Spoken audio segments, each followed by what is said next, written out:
우리 제가 찬양을 참 좋아하는데요. 다윗의 고백이기도 하지만은 제 신앙 고백이기도 합니다. 매사에 제가 올려드리는 찬양은 제 삶의 고백이고, 하나님께서 올려드리는 이 모든 기도를, 이 모든 찬양의 기도를 하나님께서 기쁘게 받으시고, 이 찬양 가사 하나하나가 하나님의 심장에, 하나님의 손바닥에 기록이 되어 그대로 이루어지게 해달라는 그 뜻으로 저만 아니라 우리 함께 이곳에 계신 분들이 하나님 앞에 고백을 올려드리는 찬양 되시기를 축원합니다. 음을 높였어요.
저는 이 찬양 고백처럼 살아가려고 부지런히 노력해요. 왜냐하면 제가 한동안 세상의 양다리를 걸치고 살아갈 때가 있었기 때문에, 그럴 때마다 두려운 것은 무엇이었냐면은 주의 성령이, 주의 초대가 나에게서 떠나가면 어떻게 해버릴까, 이런 두려운 마음속이 한켠에 있었지만은, 그래도 세상에서 발을 담고 그렇다고 세상에서 막 사는 게 아니에요.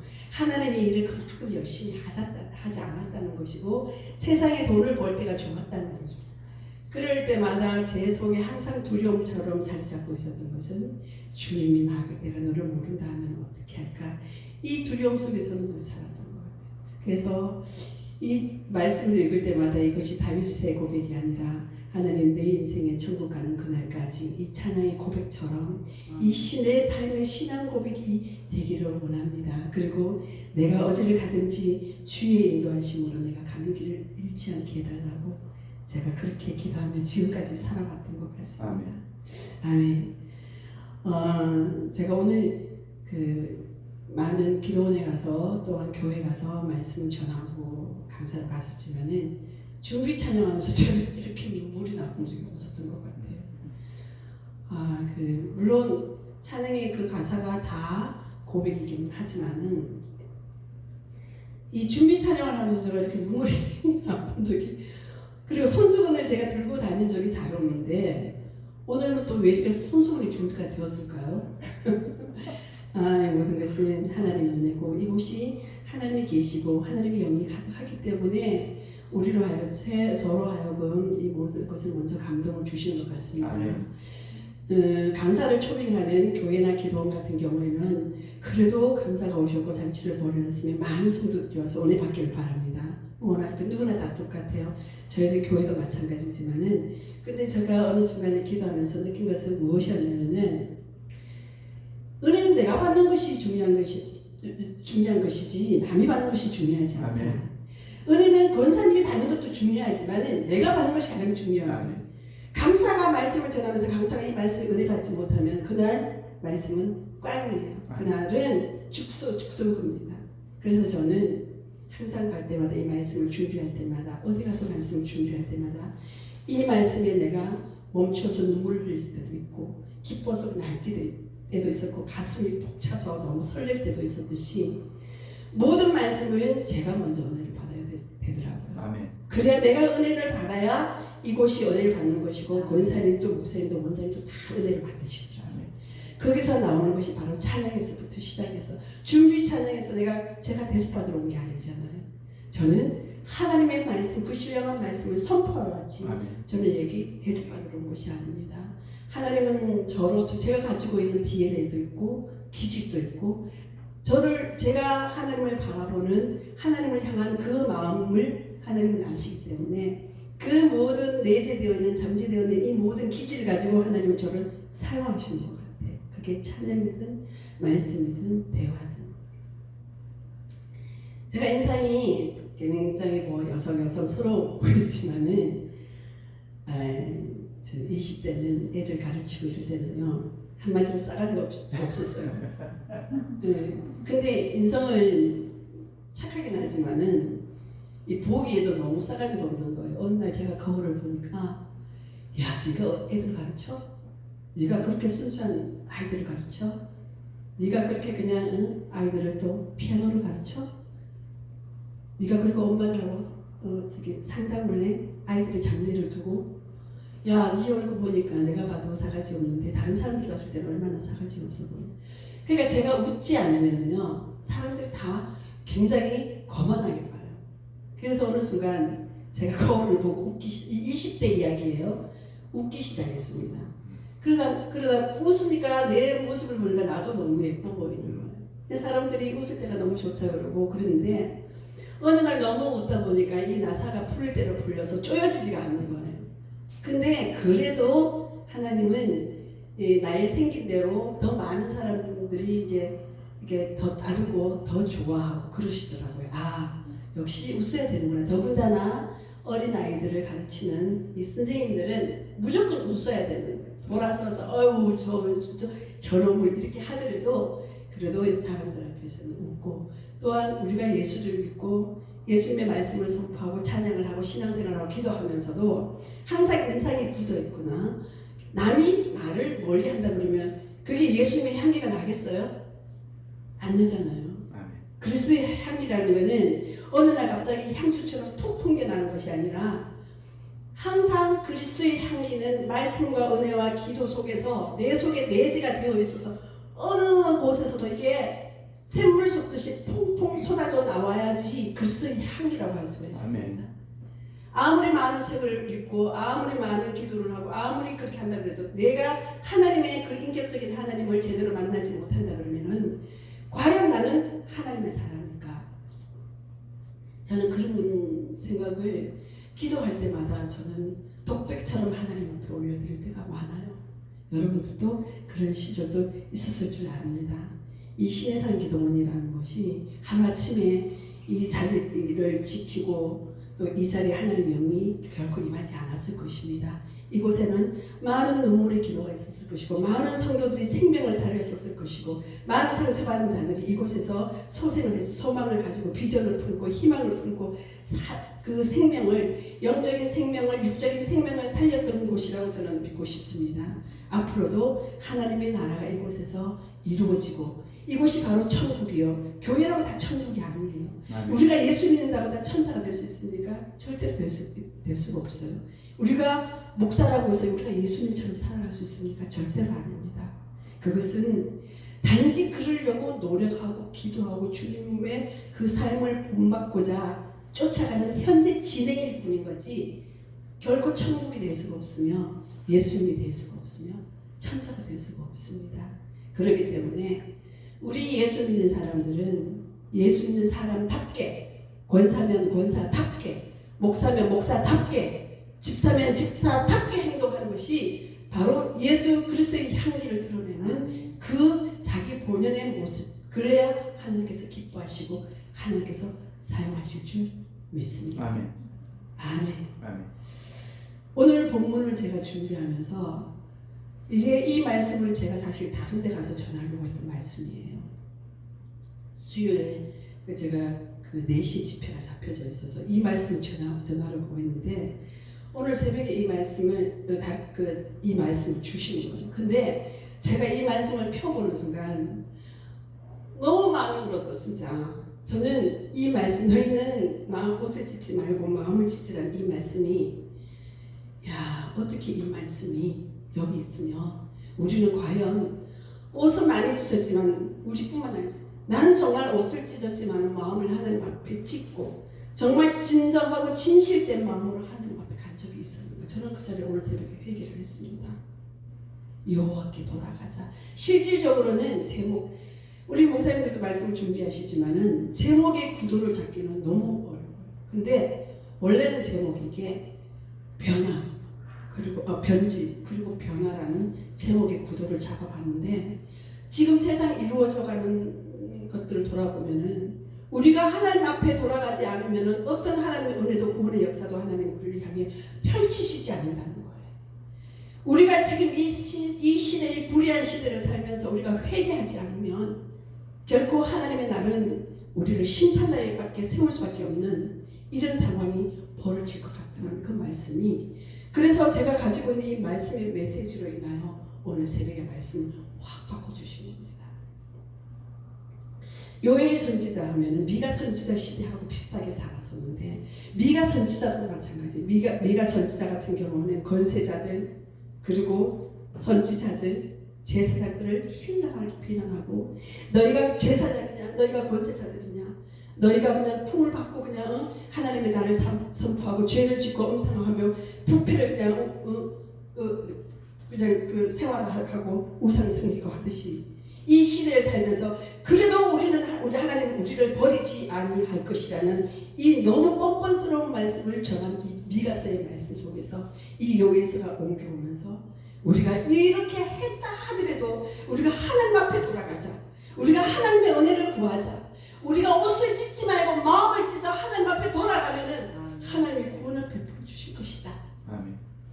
이 말씀을 지금 요엘 선지자가 선포하고 있는 말씀이에요. 저희 목사님, 저희들은 TV를 잘 보지 않아요. 시사전화를 볼 시간도 없고 한데 뉴스 같은 경우는 가끔씩 봅니다. 근데 요즘 가장 큰 이슈화가 되고 있는 사건이 뭐예요? 목사님들은 이거 아셔야 돼요. 이슈화가 되고 있는 거. JMS 정명석 사건을 제가 그것이 알고 싶다 보면서 정말 욕이 그냥 나왔어요. 욕이. 어떻게 저럴 수 있을까? 이거는 시대에 예수님을 판 가룟 유다보다 더 악하고 더 큰 사기입니다. 그리고 그 대상자들, 가해자들, 그 피해자들이 다 20대라는 거예요. 제가 그걸 보면서 만약에 그 속에서 내 딸이 있었다면, 내 조카가 있었다면, 내 여동생이 있었다면 과연 이 상황을 그냥 보고 있었을 것인가? 많은 투서도 했었을 것이고 딸들을 찾았을 것입니다. 저는 너무 혐오스러웠었어요. 이것이 뭐냐 그러면은 그도 어릴 때는 가장 순수한 산골 소녀 나무꾼의 그 어린 소녀 시절, 순수했던 시절이 있었을 것입니다. 그런데 그를 똑바로 가르치는 스승이 없었다는 거예요. 정말 그를 제대로 가르쳤다면 저는 아마 한국 기독교의 주님의 복음화에 선두자가 됐을 것입니다. 그 좋은 머리 가지고 어떻게 그렇게 좋은 머리 가지고 사기꾼에다가 머리를 씁니까? 그것도 20대 꽃다운 나이의 아이들을. 그리고 그렇게 한번 수감되고 다시 나와서 도피 생활을 하면서까지 그 사람은 변하지 않는 거예요. 우리도 마찬가지로 예수님의 DNA를 바뀌지 않으면 우리가 가지고 있는 죄성은 결코 바꿔지지 않는다는 것입니다. 그런데 그의 후계자가 누구예요? 정조 목사예요. 뭘 보고 배웠겠습니까? 시청각 교육이 잘못되었다는 거예요. 보고 배운 것이 그런 것만 보고 배웠습니까? 더 이상 그 범위를 벗어나지 않는 거예요. 저는 교육자를 30년을 했습니다. 사회교육을 아이들을 가르치고 이 아이들을 어떻게 하면 잘 키워서 사회의 구석구석에 인재들을 만들어서 이 나라를 잘 꾸려나가게 할까. 저는 그 목표를 삼고 교육학을 전공을 했습니다. 저는 14남매의 막내로 태어났어요. 말이 14남매지. 이 요셉보다, 요셉의 형제가 몇 명이에요? 11명이잖아요. 요새까지 12명이죠. 근데 저희 아버지는 유교에 굉장히 충만하셨습니다. 5대 독자셨어요. 5대 독자에 유교가 충만한 집안의 14남매의 막내딸. 그런데 그 중에 예수 믿는 사람이 나밖에 없었단 말이에요. 저는 성경책을 5권 지켰습니다. 너 예수 믿지 않으면 내가 해달라는 다 해줄게. 근데 아버지가 자식에게 목숨을 건 이유가 있었어요. 나가면 죽고 나가면 죽고 어쩌다 살아나고 어쩌다 죽고 어쩌다 살아나고 이렇게 해서 살아난 우리는 생육신 사육신이에요. 7명이 살고 7명이 죽은 거예요. 옛날에는 많이 죽었잖아요. 돌림병도 있었고 뭐 아주 뭐 이게 이게 죽음의 유교에 또 죽음의 영이 있잖아요. 자살하는 형들도 있었고 오빠들도 있었고. 그래서 아버지가 제가 중학교 3학년이면은 16살이에요. 이때 돌아가셨습니다. 근데 그 아버지가 그 자식을 너무 사랑했어요. 이게 오래 독자신데 손이 얼마나 귀한데 저희는 할머니가 3분이신 거예요. 그러니까 제사상을 나오면은 할머니 제사상 같이 다 이렇게 밥을 뜨면은 밥이 3그릇이야. 할아버지까지 4그릇인 거예요. 근데 그 당시에 아버지가 엄마에게 이혼을 요구를 했어요. 굉장하죠. 뭐였냐면은 아버지가 이제 교직자로 계시다가 제가 원래 서울 출생이에요. 서울에 출생하고 어릴 때 태어나서 5개월 돼가지고 이제 전근에 가셔서 포항 쪽에서 제가 컸습니다. 근데 그곳에서 이제 대학생활까지 다 했고요. 근데 아버지가 그때 왜 이혼을 요구했냐면은 나는 자식을 못 키우는 자식도 못 키우는 여자하고 같이 살 수 없다. 선언을 하신 거예요. 그래서 우리 고모가 너 그러면 옳게 좀 생기는 대로 낳아라 한 게 14명이에요. 우리 엄마도 참 대단하시죠. 14명을. 그 중에서 제가 막내로 컸습니다.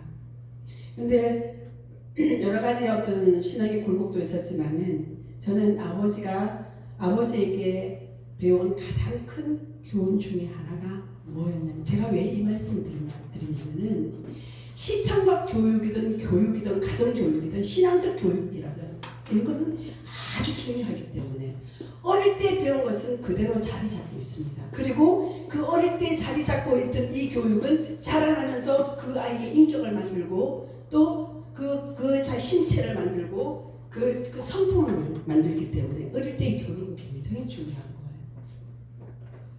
아버지가 어느 날 저를 부르신 거예요. 그때가 중학교 1학년 때쯤 됐습니다. 그냥 가서 앉아있는데 너 친구 이제 김순옥이라는 친구가 있어요. 중학교 우리 앞집 친구예요. 어느 날 이 친구하고 놀지 말라는 거예요. 그 어릴 때 왜 놀지 말라고 그러시니까 그랬었는데 그 부모의 가정사가 뭐였냐면은 아내가 둘이에요. 큰엄마가 비단 장사를 했습니다. 그 옛날에 비단 장사면 굉장히 잘 살았어요. 비단 장사를 했고 자식을 못 낳았어. 그러다 보니까 새엄마를 들인 거예요. 그 속에서 그 자식들이 4명이 낳습니다. 근데 이 엄마는 장사해서 재정적인 것을 보조하고 새로 들으시는 엄마는 그러니까 이거 뭐 잘못했단 말도 할 수 없는 상황이에요. 그 이제 가정 살림을 다 꾸려가고 자식을 키우는 거예요. 근데 문제는 뭐냐 그러면은 그의 아버지의 직업이 문제라는 거예요. 이 물 마셔도 될까요?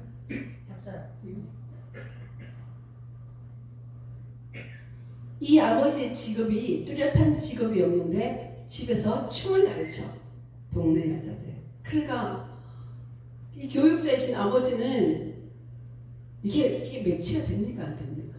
안 되잖아요. 근데 맨날 그 막내딸하고 김순하게 맨날 놀고 이러니까 아버지가 쭉 보시면서 염려가 됐던 거예요. 그래서 어느 날 부르더니 그 친구하고 놀지 말라는 거예요. 근데 어릴 때는 상처가 됐습니다. 사실은 왜 같이 못 놀게 하라고 그러느냐고. 그냥 좀 가까이 안 했으면 좋겠다고 그러시는 거예요. 그래서 아니 그 이유를 좀 설명을 해줬으면 좋겠다고. 유일한 친구인데 그랬더니 아버지가 뭐라고 말씀하셨냐면은 네가 하얀 옷을 입고 옛날에 연탄광이라는 게 있었잖아요. 네가 하얀 옷을 입고 연탄광이 한번 들어가봐. 너는 그 연탄을 묻지 않으려고 그래 노력을 하고 애를 쓰고 거기 있다가 1시간만 나와봐라. 그리고 그 옷을 근데 나와 보니까 옷은 더럽지 않아. 옷은 그 까만 연탄이 묻지 않아서 근데 그것을 물에 담궈보라는 거예요. 그럼 물에 담그면 어떤 현상이 일어납니까? 물이 때가 나오잖아요. 연탄 때가 나오고 연탄의 그 가루가 나도 알 수 없는 사이에 이 공기를 통해서 연탄 가루가 돌잖아요. 그 속에 물에 담궈보면은 이 옷이 까만 거예요. 근데 여러분 중학교 1학년짜리가 뭘 알겠어요? 이게 14살인데 근데 싫었었어요. 사실은 그 진리를 제가 알지 못했었어요. 근데 아버지가 돌아가시고 고등학교, 대학교 아이들을 가르치면서 이 말씀이 새로 왜 그때 그 말씀을 하셨을까? 왜 그때 그 비유를 나한테 말씀을 하셨을까? 계속 그게 의문이 남는 거예요. 그런데 저의 어떤 사회생활을 하고 아이들을 가르치고 시청에 2년을 근무하면서 그 진리가 이제 깨달아지는 거예요. 결혼하고 내가 자식을 키워보니까 이건 뭐냐 그러면은 어릴 때 내가 어떤 교육을 받아왔느냐가 너무 중요하고 내 가정사가 어땠느냐가 가장 중요하고 내 직업의 귀천은 없습니다. 그러나 그 가정사의 내역 속에서 일어나는 현장이 그 아이에게 보여지는 이 현장이 과연 어떤 것을 심어줬고 어떤 가치를 일으켜줬는지 어떤 인격을 만들어주고 어떤 품격을 만들어줬는지 이 아이가 그것을 보고 자랐을 때 과연 이 나라에 이 일을 자기의 어떤 가지고 있는 성품대로 기질대로 부모가 받은 DNA대로 잘 할 수 있을까? 아니면 그 영향력이 그 아이를 가지고 있어가지고 또한 그 삶을 이어가지 않을까? 아버지는 그것을 염려했던 거예요. 아니나 다를까 그 아이는 결국은 유흥으로 빠지고 말았습니다. 그리고 연락이 이제 저하고 극형인데 정병석이가 만약에 저희 그랬어요. 야 우리 아버지 같은 사람 만났으면 달라졌을 거야. 그쵸? 정조원이가 우리 원장님과 우리 여기 대표장님 같은 분을 만났을 것 같으면은 굉장히 훌륭한 후계자가 되었을 거예요. 저는 그것을 보면서 너무 치욕적이기도 하고 더럽기도 하고 욕이 그런 게 있었어요. 욕이. 그런데 주의 종들이 이것을 봐야 돼요. 왜 지금 우리가 강단에 설 자리가 없다. 왜 교회가 문이 닫히고 왜 부흥이 안 되는 것인지를 깨달아야 돼요. 아니 내가 잘못해서가 아니라 지금 이런 사기꾼들 때문에 지금 코로나 때문에 지금 주의 종들이 강단들이 신앙생활 하시는 분들이요 아직도 방황하고 있다는 겁니다. 아직도 자기들이 서야 될 자리 앉아 있어야 될 자리 기도의 자리에 지금 오지 않고 하지 않고 있다는 거예요. 아마 요엘서는 요엘 선지자는 이것을 꾸짖고 이것을 비난하고 너희가 지금 그리 할지라도 하나님 앞으로 돌아와라. 그것을 요엘 선지자가 말씀하고자 했던 것입니다. 정명석이 과연 무엇을 보고 왔을까? 산골에 자란 그 속에서 순수했을 거예요. 근데 그 뒤에 배경이 통일교가 있었더라고요. 저는 너무 놀랐습니다. 아, 그래. 보고 배운 것이, 그 속에서 보고 배운 것이 저 사람의 그 아이의 어릴 적 성격과 가치를 다 만들어버리구나. 지금 교육자들도요, 강단에 설 자리가 없습니다. 학생들한테 폭력을 당하고, SNS 조금만 무슨 소리 하면 부모가 와가지고 날 치고, 조금만 그냥 바른 소리 해버리면 SNS 다 올려버리고, 댓글을 달아 사람을 죽여버리고, 길을 지나가도 아이들이 잘못해도요, 잘못했다 말을 못하고 그냥 지나가 버려야 되는 세상이 되어버리고 말았습니다. 이게 무슨 하나님의 나라입니까? 그런데 문제는 이들을 똑바로 가르치는 스승 하나가 없다는 거예요. 선생 하나가 없다는 거예요.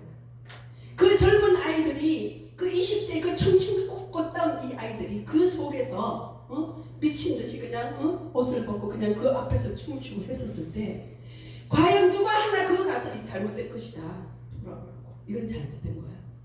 분별력 있는 권면과 분별력 있는 충고와 분별력 있는 위로와 그들을 제대로 품어왔더라면 과연 그들이 그 속에서 안 나올 수밖에 없는 상황이었을 것입니다. 나올 수가 없는 거예요.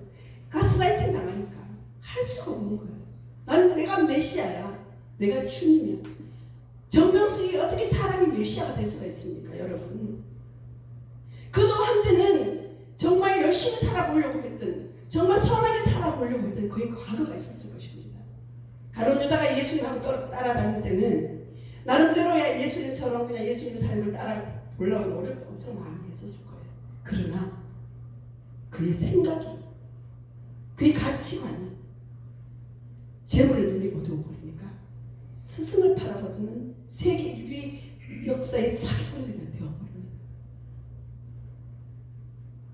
저도 이렇게 서 있지만요, 너무 무서운 세상 우리가 살고 있어요. 너무 무서운 세상, 너무 두려운 세상에 살고 있습니다. 멀쩡하게 가다가 뒤에서 젊은 애들이 와서 그냥 치워버리고 때리고 폭력 가해버리고 밤길을 다닐 수 없는 이런 세상이 되어버린 거예요. 교회들은 자기 교회 부모를, 지금 저희들도 모강기를 하지만 코로나 때문에 떠나갔던 성도들이 돌아오지 않아요. 말씀이 폭포수처럼 쏟아나는 세상에서 누워서 예배드리고 잠옷 입고 예배드리고 잠옷 입고 기도하고, 주의 종들은 결국은 뭐가, 어려운 교회들은 투잡을 하게 돼요. 목사님들은 대리운전을 하고 요양사 일을 하고. 너무 안타까운 이 현실, 과연 남유다 남왕국만의 일입니까? 요엘 시대의 일이, 요엘 선지자만의 이 시대에 살고 있습니까? 아니에요. 지금 우리도 이 시대를 살고 있다는 거예요. 아멘. 주의 종들이 정신을 똑바로 안 차리면은 우리는 그 영혼들을 이끌어내지도 못하고 건면도 못하고 그냥 죽음으로 그냥 끌고 가는 이런 현상에 밖에 되지 않는다는 거예요. 목사님이 정신을 차려야 성도들이 살고, 성도들이 살아야 교회가 사는데, 아멘. 목사님들이 자기 생명의 삶에 그냥 그 전전긍긍하고 그렇게 하다 보니까 영혼들은 뒤로 나서 빠지고, 그래도 수습이 안 됩니다. 코로나 때문에, 코로나가 어느 쪽 시대입니까? 우리 코로나요? 매일 왔어요. 그 사람 매주마다 왔어요. 그래도 우리 문 한 번도 안 닫았어요. 근데 제가 그분들하고 한번 싸웠어요. 왜 꼭 예배 20분 전에 와서 예배 분위기를 흐트러놓느냐. 다음부터 하루 전에 오든지 아니면 예배 다 끝나고 오든지, 만약 다음부터 이 시간에 오시면은 예배를 드리고 하든지 그렇게 하세요. 다음부터 이 시간에 당신들도 당신 하는 일에 충실하겠지만은, 우리가 내는 세금을 받아서 그냥 다 일을 하고 월급을 받겠지만은, 우리가 세금 안 내면 당신도 월급 못 받을 거 아니냐고. 근데 이 예배를 방해하면 안 되죠. 그러면 공무원들만 잘못하면 이것이 우리가 잘못해서 제자면 직무유기고, 우리가 하나님 앞에 우리가 사람한테 예배드립니까? 우리가 죽은 사람한테 예배드려요? 살아가 계신 하나님한테 예배드리는데 이 예배를 방해하는 것조차도 이것은 방해입니다. 우리가 막 고발할 수도 있습니다. 그러니까 다음부터는 예배 직전에 오셨으면은 같이 예배를 드리고 예배 끝나고 그 대신 식사는 안 합니다. 예배 끝나고 오셔서 다 검사하세요. 그분이 죄송하다고. 그리고 안 오셨어요. 그 이후로. 제가 무엇을 말씀드리고자 하냐면 이거는 이래서 안 되고 지금 정부의 시책을 다 따르면 우리 주의 종들이 할 게 하나도 없다는 거예요. 그래놓고 우리가 어떻게 부흥을 바라며 어떻게 그 영혼들이 그냥 돌아오기를 바라며 어떻게 그 영혼이 천국에 가기를 바라며 어떻게 우리가 영생이라고 말을 할 수 있습니까 여러분? 아니잖아요. 이건 아니잖아요. 우리가 목숨을 걸고 부름받아 났으니 내가 어디든지 가오리라 했는데도 막상 상황 앞에서는 어려움이 닥치면은 나 하나 살아요. 이 교회 피해를 입으면 어떻게 할까? 내가 피해를 입으면 어떻게 할까? 이것에 염려하고 있는 것이 지금 목회자들의 현주소라는 거예요. 저는 여기 기도원이나 교회 다녀봤지만 교회 기도원들이요 텅텅 비어 있습니다. 그 큰 오살리 기도원과 마찬가지예요. 그러나 비어 있다고 한탄하고 앉아 있을 것이 아니라 나 하나라도 이 기도의 자리를 지키면서 아무도 없으면 어때요? 주님은 안 계십니까? 주님이 계시잖아요. 없어도 예배 드리면 되는 것이고 없어도 기도하면 되는 것이고 은밀한 가운데 기도에 응답을 하시는 하나님이신데 왜 아무도 없다고 한탄을 하세요? 아니잖아요. 아니잖아요. 우리가 이럴 때 주의 종들이 먼저 정신 차리자는 겁니다. 부흥을 열망해요. 부흥을 열망하지만은 부흥이 그렇게 쉽습니까 여러분? 부흥 쉽지 않더라고요. 있는 성도들조차도 영혼 관리하는데 부흥을 일으키면 어떻게 관리해요? 우리가 먼저 마음 왜 이렇게까지 되었는지 하나님 앞에 회개하고 주의 종들이 먼저 회개하고 우리 전도사님 여기 앉아 계시지만요 우리 성도들 그렇게 많지 않아요. 근데 중요한 건 그분들이 다 기도 용사들입니다. 아멘. 기도의 자리를 절대 떠나지 않아요. 어떤 상황에서도 권사님 다음부터 기도하세요 하면 무조건 기도하세요. 예수님 이 예배를 받아주셔서 감사합니다. 예수님 이름으로 기도드렸습니다. 딱 한마디만 하셔도 그 속에 진실을 담고 하나님 앞에 기도하면 하나님께서 들으신다는 거예요. 우리는 80대 장로님이 앞에 나와서 기도하시고 80대 권사님이 나오셔서 대표 기도를 하세요. 하나님은 좋은 것을 많은 것을 원하지 않아요. 권사님 하나님은 하나님 앞에 중심적으로 하는 기도 한마디 그것을 중요하고 그것을 받아주시는 거지. 우리 권사님 강사 목사님 말씀 잘 전하게 이거 안 하셔도 돼요. 다음부터 기도하시려면 무조건 아멘하고 순종하세요. 그것이 하나님을 향한 권사님을 향한 하나님의 그 사랑이시기 때문에 여기서 목사님이 시키신 거예요. 우리 전도사님한테 대표기도 안 시키시잖아요. 그렇잖아요. 순종하는 거예요. 순종은 제사보다 낫다고 했습니다. 찬송가 하나 올려드리는 게 황소 한 마리를 올려드리는 것보다 낫다고 그랬습니다. 근데 왜 불순종해요? 말씀은 가지고 있으면서도 말씀대로 행함이 없다 그러면은 이것은 불순종이에요. 불순종이라고. 왜 오죽했으면 우리가 옷을 찢지 말고 마음을 찢어 여호와께 돌아가자.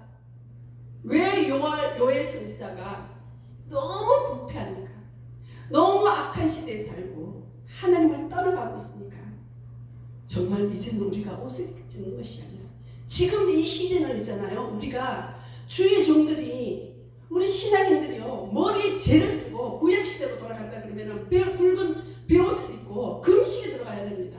장기 금식에 들어가야 돼요. 어느 때까지 어느 시대에 우리가 이렇게 어렵고 무서운 세대 이렇게 힘든 세대 살아본 적이 없었던 것 같아요. IMF 왔었을 때도 이렇게 어렵지 않았습니다. 그럴수록 더 기도했고 그럴수록 더 모여서 말씀 묵상하고 찬양하고 말씀 듣고 하나님 앞에 매달렸다는 거예요. 근데 지금은 먹고 살기 편해서 거기서 너무 젖어 있어 버리니까 일어날 생각들을 안 해요. 아무것도 안 하려고 해요.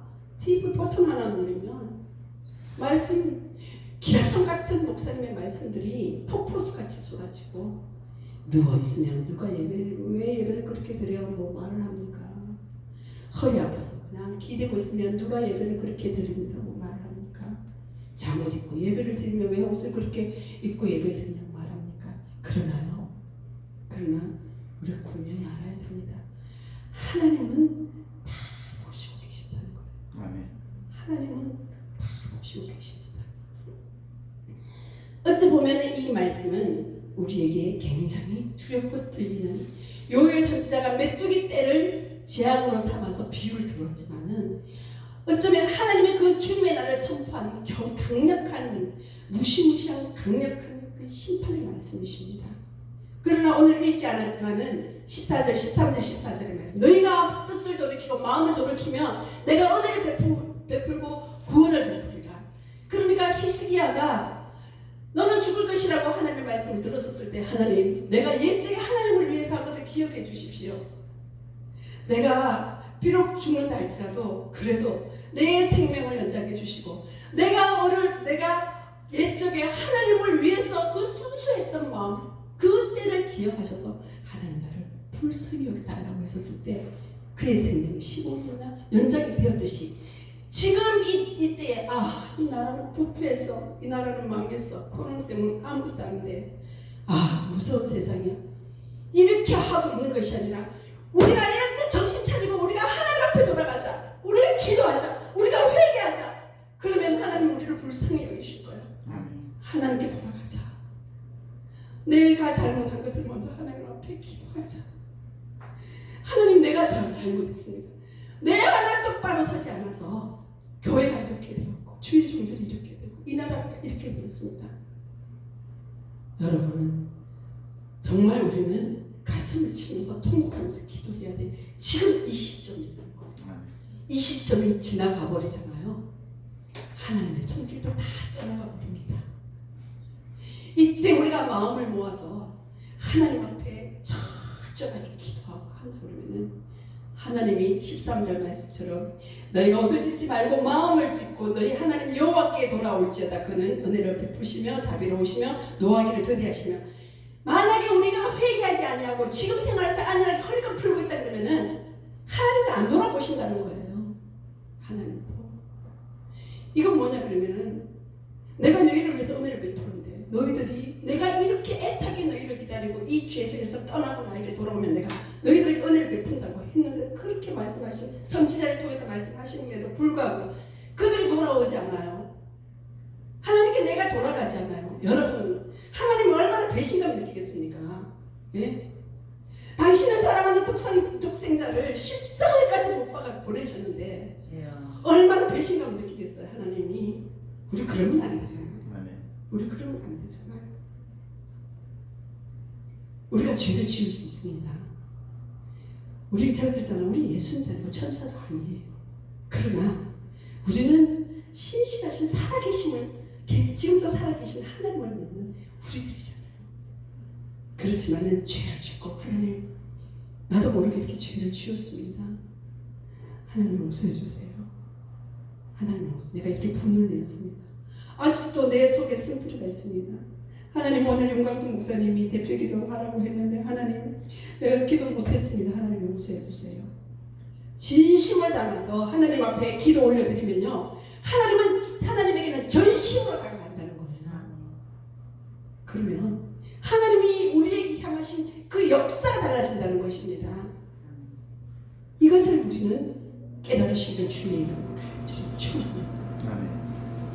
제가 어렸을 때 그 부모님의 아버님의, 우리 어머니는 가족교육에 관심이 없었어요. 아버지가 너무, 제가 커보니까, 제가 자식을 낳아서 키워보니까 아버지 교육이 그 당시에 어렸을 때 내 인격이 형성되어 가는 과정, 사춘기 시절에 이 교육이 철학이 안 나요. 그러니까 내가 그렇게 배운 교육이 내 자식한테 물려지게 되고, 내가 가르치는 학생들한테, 아이들한테, 학생들이 무슨 피아노만 가르쳐요? 사회교육만 가르칩니까? 아니잖아요. 그 속에서 가르치면서 인격도 가르치잖아요. 단체도 가르치고, 더불어 가는 사회생활도 가르치고, 그런 거잖아요.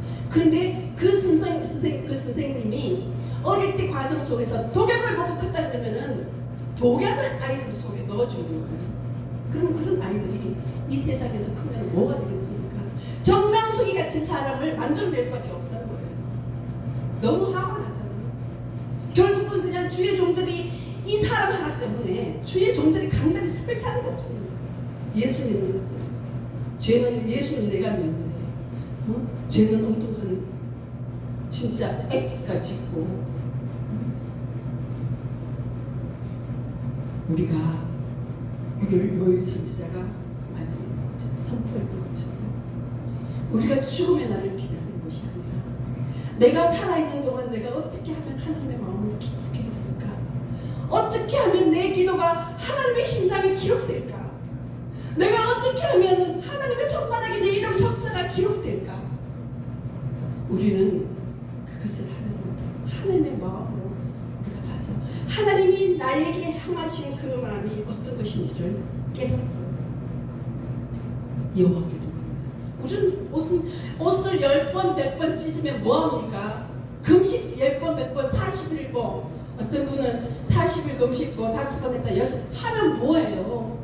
그 심중에 하나님의 마음이 없는데 그 심중에 하나님 앞에 하나님 그 선한 마음이 없는데 영혼을 사랑하고 영혼을 살리고 사는 마음이 없는데 자랑하려고 금식합니까? 자랑하려고 우리 신앙생활을 해요? 처음에는 막 성령에 불타서 금식하고 자, 여러분 저는 늘 우리 그 성도들한테도 이야기하고 우리 주변의 목사님들한테도 이야기를 합니다. 우리가 하나님의 일을 하지만 어떤 상황에서도 불편한 것이다. 그렇지만 서로 이해하고 하나님을 사랑하고 무사하자.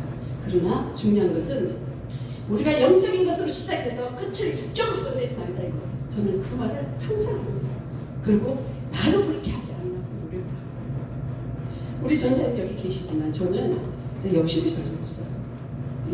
있으면 있는 데는 그냥 다 버려요. 그런데 중요한 건 뭐냐면 다 가버렸는데 냉장고를 열어서 오늘까지 텅텅 비어 다 내줘버렸는데 어느 순간인가 냉장고 다 채워져요. 아멘. 하나님은 주의 종의 퍼내는 하나로 주면 100% 주면 공짜 하나님 앞에서는 공짜가 없다는 거예요. 그리고 우리 임현철 목사님이 굉장히 섭섭해하는 것 중에 하나가 뭐였냐면은 옛날에는 과일 같은 거 박스 들어오잖아요. 들어오면은 우리 목사님들은 드시는 거 되게 좋아하시잖아요. 그러면 전 딱 목사님 한 번 드실 거 사과 한 개, 배 한 개, 귤 한 개 예를 들어 한 개 한 개씩만 남겨놓고 여기 5개 박스 가지고거든 10박스 가지고거든 성도들한테 다 나눠줘버리고 이웃들한테 혼자 계신 노인네들 다 나눠줘버리고 우리 전도사님 뭐 한 번씩 오시면 그냥 애들이 4명이 애들 갖다 주고 다 하더라고요. 그런데 한 번 목사님이 잘 드시고 어느 날 보니까 더 드시고 싶다 그러면 없잖아요. 그러면 아니 그 많던 게 다 어디 갔냐고. 그러면 목사님 저한테 그런 거 질문하시면 안 되죠. 아니 내가 어떻게 했는지 목사님 다 아시면서 왜 저한테 그런 걸 질문하십니까? 필요하시면 말씀하세요. 제가 사드릴게요. 그게 섭섭해요. 어느 날 먹으려고 너는 냉장고 열면 아무것도 없네. 빈 상자만 바깥에 다 가 있는 거야. 이것은 우리는 먹는 것으로 이야기를 했지만 그리스도의 사랑은 내 속에 있는 것을 나눠주는 것이 바로 그리스도의 사랑이에요. 내 속에 있는 것이 선한 것이면 선한 것이 나가고 내 속에 있는 것이 악한 것이면 악한 것이 나가고 내 속에 지혜로운 것이 나가면 지혜로운 것이 나가고 내 속에서 옹달샘처럼 생명샘이 작은 생명샘이 있다면 그 생명샘을 흘려보내면 많은 영혼들을 살리는 것이고 내가 무슨 생각을 하고 어떤 마음을 먹어서 내가 이들을 대하고 내 이웃을 대하고 내 옆에 있는 사람을 대하는지 그래서 굉장히 우리가 살아가면서 지혜인 것 같습니다. 우리가 오늘 요엘 선생님처럼 이제는 우리가 옷은 찢어버리면 또 사면 돼요. 그죠? 원사님 잠깐 좋아하고 봅니다. 그거 아무것도 아니에요. 누가 뭐 어떻게 되고 뭐 다시 지켜버리면 옷은 사면 돼요. 그러면 우리가 하나님 앞에 마음을 짓고 하나님 이 악한 세대에 하나님의 나라가 하나님의 그 선한 시간들이 다시 오게 해달라고 그리고 나를 통하여 내 이웃을 살리고 내 가족을 살리고 내 교회를 살리고 그 중심축에 하나님 내가 있게 해달라. 이런 고백을 하나님 앞에 올려드리는 저와 여러분 되시고 신의 성 기도원 되시고 생명 부흥회